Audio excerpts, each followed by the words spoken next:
Assalamualaikum warahmatullahi wabarakatuh. Perkenalkan, nama saya Delvira Natalia Palimbong dengan NIM L0211911049. Pada kesempatan kali ini saya akan menjelaskan tentang pencemaran mikroplastik di sepanjang pantai Kabupaten Tuban.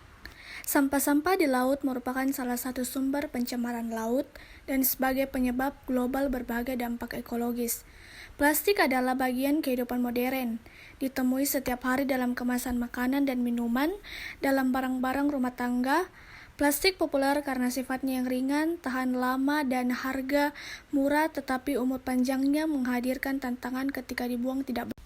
Selanjutnya, plastik juga menghasilkan akumulasi jangka panjang di lingkungan.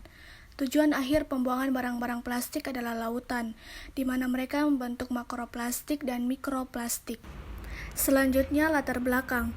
Pencemaran mikroplastik mempunyai dampak luas, diantaranya kesehatan manusia, ekonomi, pariwisata, dan estetika. Pantai mikroplastik di lingkungan pesisir dan laut menyebabkan kerusakan serius pada kehidupan laut, ikan, kematian hewan laut melalui lilitan dan menelan puing-puing plastik. Mikroplastik dapat tersebar luas di lingkungan laut melalui hidrodinamik. Sepanjang pantai Kabupaten Tuban juga berpotensi tinggi dalam pencemaran mikroplastik.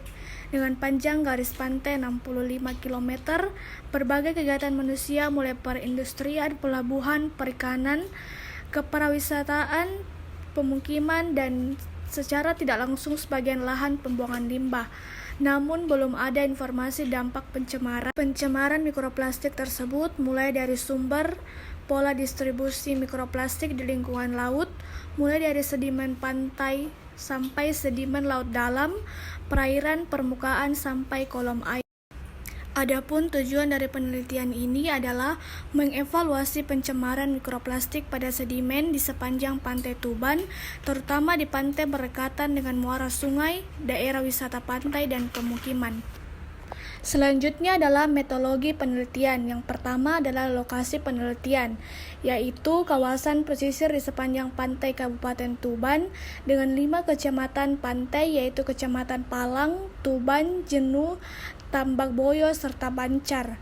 Menurut Joy Sidati 2016, geomorfologi pantai di sepanjang pantai Kabupaten Tuban didominasi daratan aluvial sebanyak 40,70% dan bentukan lahan marin terdiri dari backswash sebesar 3,50%, daratan aluvial pantai 4,95%, gisik 0,70%, dan benting gisik 0,70%. Sedangkan klasifikasi pantai berdasarkan kegiatan manusia menunjukkan 20,5% yang didominasi oleh pemukiman tradisional, 10% didominasi oleh pemukiman baru, 8,06% pelabuhan atau perikanan tangkap, 39,4% didominasi oleh kota pesisir dengan berbagai kegiatan usaha penduduk, 0,45% didominasi oleh pantai reklamasi, 13,8% didominasi oleh budidaya perikanan, dan 6,94% didominasi oleh wisata pantai. Selanjutnya, klasifikasi pantai berdasarkan kegiatan manusia dalam penelitian Joy Sidawati 2016 digunakan sebagai dasar penentuan stasiun pengambilan sampel sedimen. Pada gambar 1 menunjukkan lokasi pengambilan sampel dari sedimen, yaitu pemukiman, daerah wisata pantai, dan pantai yang berdekatan muara sungai.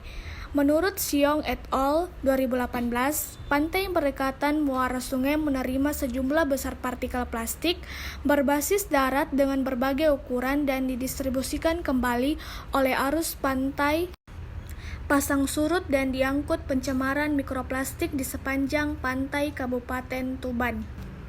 Berikut adalah gambar 1 lokasi penelitian dengan lokasi sampling di sepanjang pantai Tuban. Selanjutnya bagian B, pengambilan sampel mikroplastik dari sedimen pantai. Sedimen dikumpulkan berasal dari 45 stasiun pengambilan sampel di sepanjang pantai Kabupaten Tuban pada bulan Agustus 2018 dengan metode saat garis pantai dengan pasang tertinggi, HTL atau High TD line dan pasang terendah LTL atau low TD line dalam 1 bulan pengukuran pasang surut. Lokasi pengambilan sampel dipasang transek kuadrat berukuran 1 meter x 1 meter. Sedimen diambil dengan kedalaman 5 cm.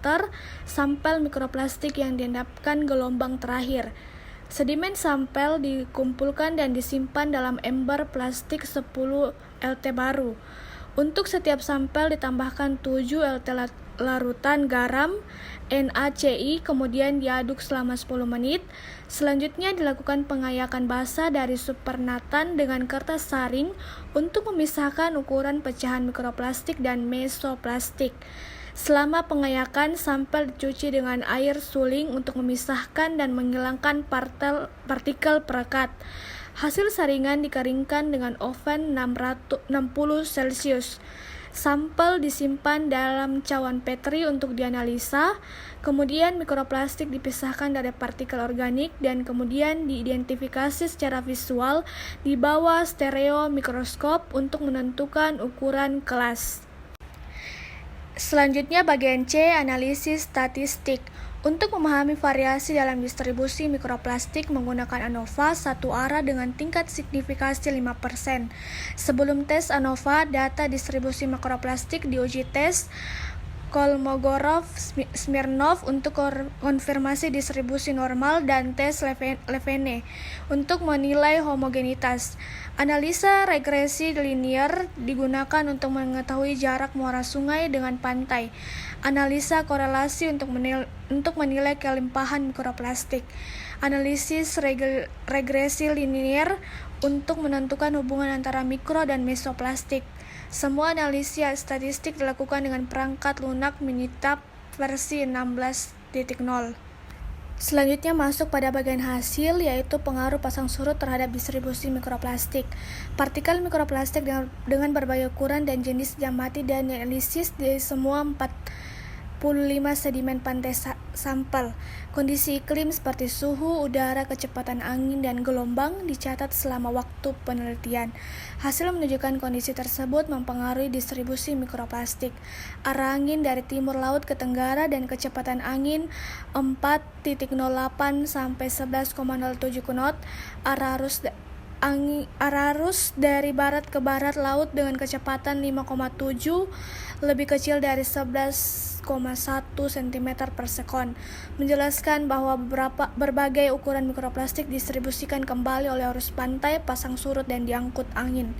Pengaruh pasang surut terhadap distribusi mikroplastik menunjukkan mikroplastik bercampur dengan lebih banyak pada garis pantai pasang tertinggi karena mempunyai energi lebih tinggi. Partikel-partikel mikroplastik kurang berlimpah pada waktu garis pantai pasang rendah. Kisaran massa mikroplastik dikumpulkan dari sedimen pantai di 45 lokasi pengambilan sampel sedimen, yaitu 22 pantai dekat muara sungai. Jumlah partikel mikroplastik berkisar antara 30 dan 201 nomor. Selanjutnya, kisaran massa mikroplastik tersebut dalam kategori berat kering dan ditemukan terbanyak kategori ukuran partikel mikroplastik yang berbeda. Kelas antara 2,45 dan 4,75 mm memberikan kontribusi kuantitas tertinggi baik pada garis pantai pasang tinggi sebanyak 42,39% dan pasang surut sebesar 39,30%.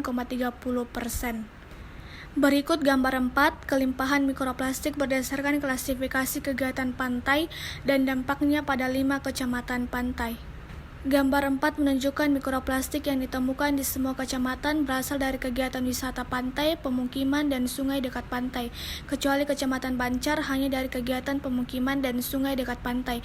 Konsentrasi tertinggi mikroplastik ditemukan berada di dekat muara sungai, terutama sungai yang banyak penduduknya. Kondisi ini estuarin paling banyak sampah plastik. Kelimpahan tersebut berkaitan dengan kepadatan penduduk. Selanjutnya masuk pada pembahasan. Pembuangan domestik, pembuangan industri, dan kegiatan perkotaan dapat diidentifikasi sebagai kontributor pencemaran mikroplastik yang terdapat di sedimen pantai. Selain itu, angin dan arus adalah pendorong lain dalam distribusi mikroplastik di sepanjang pantai. Selama musim barat daya, Juli sampai September, Pantai Tuban mendapat hempasan angin dari timur ke tenggara, sedangkan arus dari timur ke barat, sehingga pengaruh limpasan sungai dan perputaran ombak terbatas. Arus pantai dan transportasi angin dapat berkontribusi pada distribusi mikroplastik yang lebih tinggi di mulut sungai dan berekatan pantai. Selanjutnya, penyebab sampah mikroplastik di sepanjang Pantai Tuban. Pencemaran mikroplastik pada perairan disebabkan oleh pembuangan domestik, pembuangan industri, dan kegiatan perkotaan. Dapat diidentifikasi sebagai kontributor pencemaran mikroplastik yang terdapat di sedimen pantai. Selain itu, arus pantai dan transportasi angin dapat berkontribusi pada distribusi mikroplastik yang lebih tinggi di mulut sungai dan berekatan pantai. Kurangnya manajemen plastik yang tepat atau pembakaran tidak lengkap, pembakaran tidak terencana, dan dumping dan lain-lain bisa menjadi penyebab utama untuk transportasi mikroplastik dan kelimpahan mereka yang relatif tinggi di pantai dekat muara sungai. Pada bagian terakhir yaitu kesimpulan. Penelitian ini adalah yang pertama dari jenisnya yang dilakukan di sepanjang pantai Kabupaten Tuban yang menggambarkan kuantitatif penilaian pencemaran mikroplastik di 45 titik pengambilan sampel yang dilakukan pada garis pasang rendah dan tinggi, perbandingan distribusi mikroplastik dan kaitannya dengan transportasi sungai. Kegiatan pariwisata dan pemukiman kemungkinan dampaknya ke tingkat trofik yang lebih tinggi dalam rantai makanan, di mana pantai yang berdekatan dengan muara sungai 22 lokasi, kegiatan pariwisata 6 lokasi, daerah dan pemukiman 17 lokasi. Kurangnya manajemen plastik yang tepat seperti pembakaran tidak lengkap, pembakaran tidak terencana, dan dumping bisa menjadi penyebab utama untuk transportasi mikroplastik dan kelimpahan mereka yang relatif tinggi di pantai dekat muara sungai. Sekian presentasi dari saya, kurang dan lebihnya mohon dimaafkan. Terima kasih.